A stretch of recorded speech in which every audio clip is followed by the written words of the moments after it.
So Lita playing the role of Tiny Tim here, walking around with a crutch for her knee injury. And Lita talks about Viscera possibly spending the night with Trish. And she fat shames Big Vis, saying, could you imagine? And Kane's like, huh, that's a little disturbing even for me. Because he's so fat. Cut backstage to Viscera. Big Daddy V. Or not yet. Big Vis, I should say. Teehee. He's outside of Trish Stratus' locker room, and Viscera, he says he's going to destroy Kane for Trish.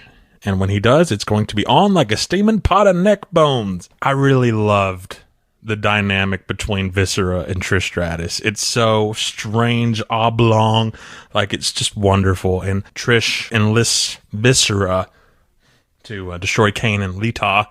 Trish finds herself on a date with Big Vis in jolly old England. These were some of the funniest segments. Trish is just really funny as a heel. Like, her timing and everything is just impeccable. Viscera, on their date, all he can think about is getting her in the bedroom later. They're waiting on their food to come out, and Viscera goes, food puts me in the mood. And Trish Stratus says, well, you must be the horniest man on earth. Cracked me up, man. Dude, she hits him with a one-liner in this little segment here where he pulls out the little negligee, right?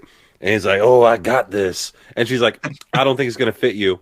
Oh my gosh. That was wonderful. Wonderful She stuff. threw that line out there and just moved on like nobody heard it. And I just had to... So Trish, she's furious at this point. She gets in the ring and tells Viscera he is pathetic. She asked him to do this one little thing and he couldn't get the job done.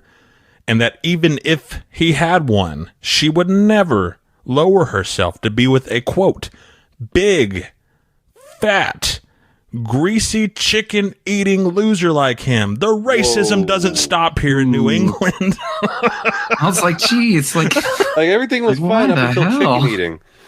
Yeah, like for real. I was just like, okay, she's just like calling him a big fat guy, and then it's like, oh, geez, that.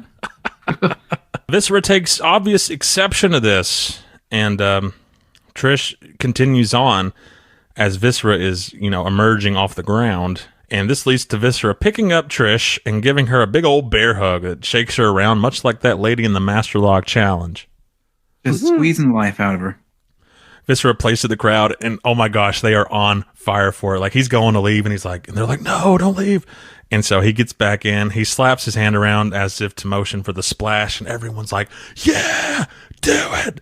And even I, in my chair, on my couch rather, but I'm just like, yes, do it, Viscera. Like, I'm getting excited over a 20-year-old pay-per-view. And Viscera hits the splash. It was wonderful. Man, I love Viscera. I thought he played his part to perfection, and good on him. He was out of the company for a little bit down in Memphis wrestling as King Mabel, and yeah, it's good to see him in a prominent role here. You just reminded me, there was a bit right at the very beginning of the match where JR says, well, look at Viscera, he's a real man on a mission right now. And that was yeah, a real nice little rib on the square there.